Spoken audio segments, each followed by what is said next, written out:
The morning sun cast gentle rays upon the clearing, where Buddha sat beneath the ancient Bodhi tree. Disciples gathered around him in silence, their eyes seeking answers to life's weightiest struggles. I was among them, burdened by a shadow that seemed to follow me everywhere. Disappointment clung to my heart like an unrelenting storm, filling my chest with bitterness and confusion. As I knelt before Buddha, I could no longer withhold the aching question. "Master," I began, my voice trembling, "why does disappointment linger, even when I give my utmost effort and care deeply?" Buddha gazed at me, his serene expression unwavering, as though he could see through to my innermost being. He gestured for me to sit closer, his eyes as gentle as the spring breeze. "Child," he said, his voice a melody of compassion, "disappointment is not a stranger to human existence, nor is it unchangeable." His words held a certainty that commanded attention, each syllable as deliberate as the passing of time. "Consider a traveler carrying an overflowing sack," Buddha continued. "The burden feels heavier with each step, yet the traveler does not let it go." I nodded, understanding the metaphor but unsure how it answered my deeper yearning for clarity. Buddha seemed to sense my hesitation and spoke again. "The sack is filled with expectations," he explained. "Every hope, every demand you place upon the world adds weight to your journey."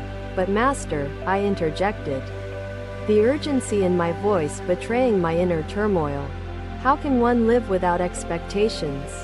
Are we not meant to hope?" Buddha smiled, his expression a harmony of wisdom and tenderness. "Hope is not the cause of your suffering," he said.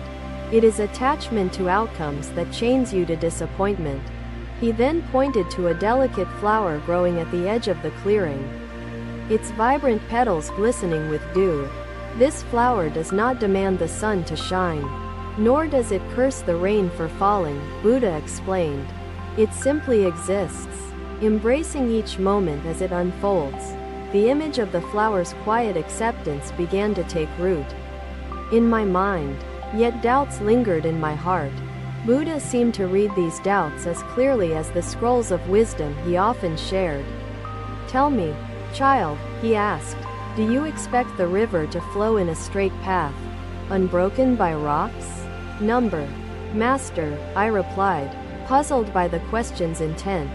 "The river adapts to obstacles, finding its way regardless." Buddha nodded, his gaze thoughtful. "And so must you adapt, understanding that the world owes you nothing, yet offers everything when you release your grip." The clarity of his words struck a chord within me, yet their simplicity belied the challenge they posed. I lowered my gaze, grappling with the enormity of his teaching. "But Master," I said after a pause, "how do we release expectations without losing our passion, our purpose, our connection to life?" Buddha's eyes sparkled with the wisdom of countless lifetimes, and he leaned slightly forward as he spoke. "To release expectation is not to abandon purpose," he explained.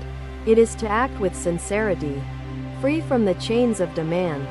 He then reached for a handful of soil, letting the grain slip through his fingers, carried away by the breeze. "Just as the earth does not hold the wind captive," he continued, "you must not hold the future hostage to your will." The disciples around us sat in rapt silence, each word etching itself into the landscape of their minds and hearts. Buddha gestured toward the horizon, where the sky met the earth in an endless embrace. "The horizon does not rush to meet you," he said, his voice almost a whisper, "yet every step you take brings it nearer. Walk without demand, and every step will be its own reward." As I absorbed these profound truths, a strange sense of lightness began to fill the space where disappointment had once resided. The burden of my expectations, so long carried, felt as though it might finally be set down. Yet one question remained, clinging stubbornly to the edges of my consciousness. "Master," I asked hesitantly, "how do we learn to trust the unfolding of life when it so often brings pain?" Buddha's expression softened even further, his compassion as vast as the open sky. Trust does not mean avoiding pain, he replied. It means embracing the truth that all experiences are teachers, shaping the soul's journey. He stood then, his movements fluid and deliberate, and motioned for us to follow him. We walked to the edge of a nearby grove, where the ground was littered with fallen leaves. Buddha knelt and picked up a leaf, holding it up for all to see. This leaf has fallen, yet it is not lost, he said. It returns to the earth, nourishing the roots of new life. The symbolism of his gesture was unmistakable, yet its depth seemed to unfold endlessly in my mind. Every disappointment, Buddha continued, is like a fallen leaf. It may feel like an end, but it carries within it the seeds of wisdom. As he placed the leaf gently back on the ground, I felt an undeniable shift within me, a quiet yet powerful transformation. Buddha turned to face the group, his gaze resting on each of us as though to imprint his teachings directly into our hearts. You ask how to overcome disappointment, he said. The answer lies not in avoiding it, but in understanding it, and letting it flow through you. We returned to the clearing beneath the Bodhi tree. The sun now high in the sky, its light casting warm shadows. Buddha resumed his seat, his posture as steady and grounded as the tree itself. Disappointment is but a shadow, he concluded. It cannot endure the light of wisdom, nor the warmth of a heart open to life's flow. As his words settled over us like a gentle rain, I felt a peace I had not known before. The weight of my burdens had not disappeared, but they no longer defined me. I bowed deeply before Buddha, my heart filled with gratitude that no words could adequately express. In that moment, I understood that the path to freedom was not a distant destination, but the very ground beneath my feet. Another day, another question weighed heavy on my mind as I returned to the clearing beneath the Bodhi tree. Buddha sat, calm and radiant, his presence offering comfort to all who gathered. I approached him, my heart still unsettled, and knelt in reverence. Master, I began, my voice steady but filled with uncertainty. I have released expectations, but disappointment persists when others fail me. Buddha turned his serene gaze toward me, his voice gentle as the morning breeze. Child, he said, you speak of the actions of others as though they are stones in your path. His words carried a depth that silenced the clearing, each disciple hanging on every syllable. Yet the path is yours to walk, and stones need not halt your journey unless you choose to stop. His metaphor sparked a question within me, and I dared to speak again. But Master, I asked, how can we remain unshaken when the actions of others cause pain and betrayal? Buddha gestured for us to follow him, and together we walked toward the banks of a nearby river. The water shimmered, its gentle current weaving around rocks and fallen branches without hesitation. The river offers wisdom, Buddha said, his voice harmonious with the flowing water. It does not resent the obstacles it meets. He knelt beside the river and traced its edge with his hand. The movement soft yet purposeful. The river flows, adapting to each moment, accepting the shape of its journey without resistance. I studied the river's quiet resilience, the analogy unfolding in my mind like petals of a blooming flower.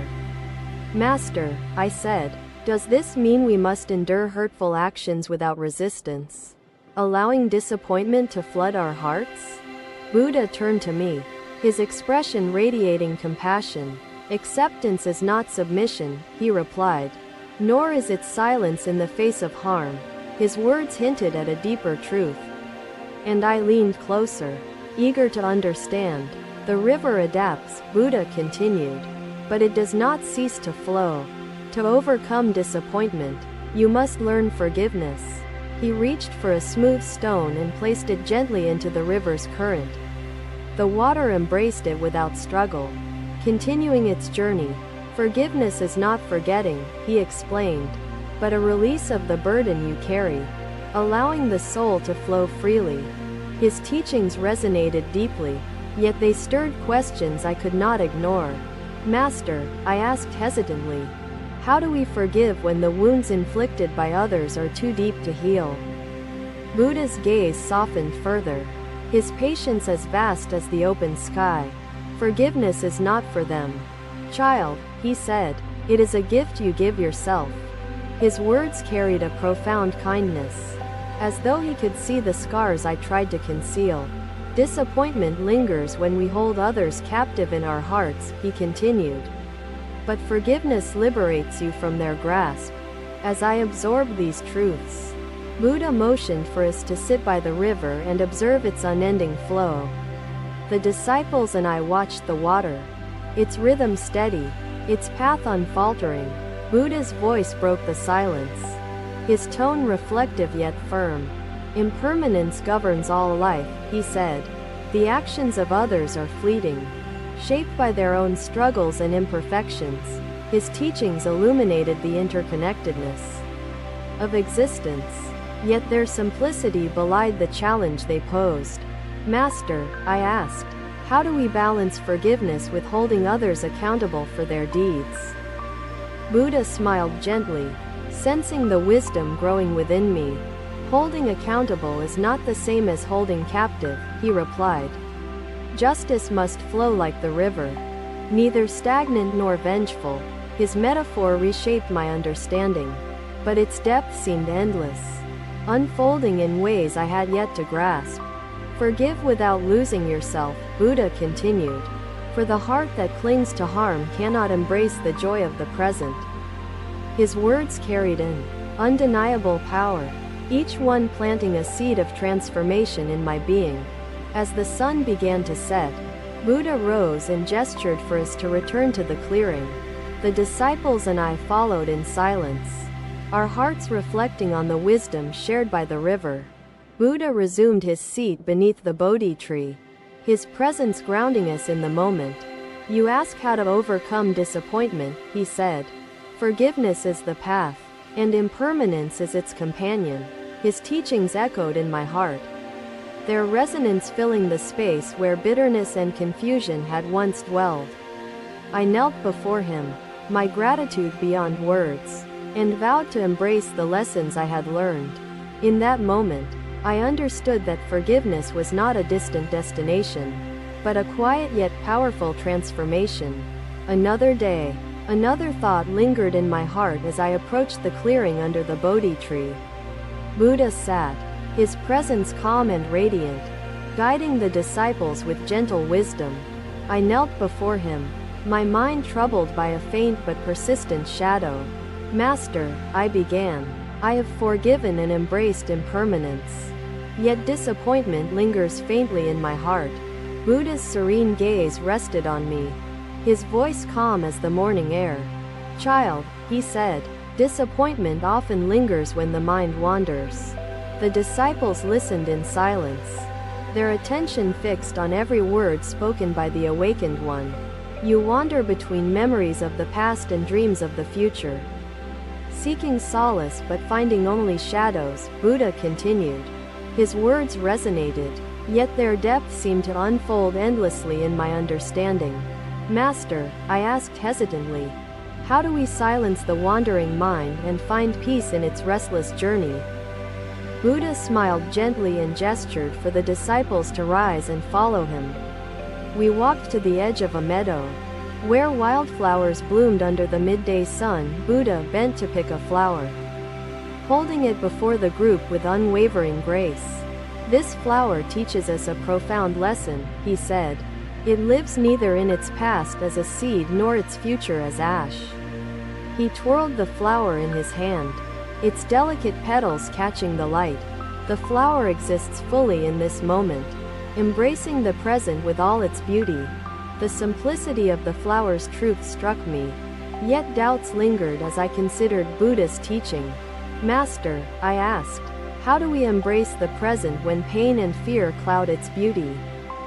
Buddha's gaze softened further, his compassion like the embrace of the earth. Pain is not the enemy of the present, he said. It is the teacher, guiding you to deeper truths. His words carried an undeniable wisdom, each one planting seeds of transformation in my heart. Child, he continued, you must learn to welcome pain and fear, understanding their impermanence and accepting their lessons. Buddha held the flower higher, its petals glowing in the sunlight, and spoke again. Do you see how this flower bends in the wind yet remains rooted in the earth? Yes, Master, I replied, marveling at the resilience of nature and its harmony with the elements. Buddha smiled, his expression filled with the clarity of understanding. And so must your heart be, he said, rooted in the present, bending to the winds of experience without breaking. His metaphor reshaped my understanding of the present, illuminating its strength and beauty despite its challenges. Master, I asked, how can the wandering mind be disciplined to remain rooted in the now? Buddha turned to the disciples, addressing us all with profound wisdom. The wandering mind is not disciplined by force, he said. It is guided gently by awareness and compassion. His words carried the weight of truth. Yet their simplicity belied the effort they required. Watch your thoughts, Buddha explained, as though they are clouds passing through the sky, observing without attachment or judgment. He knelt to place the flower gently back in the earth, his movements deliberate and harmonious. The present is not a prisoner of pain, nor a refuge from fear, he said. It is the home where peace resides. As the sun began to set, casting warm shadows over the meadow, Buddha motioned for us to return to the clearing. The disciples and I followed in silence, each step grounding us in the wisdom shared that day. Buddha resumed his seat beneath the Bodhi tree, his presence steady as the tree itself.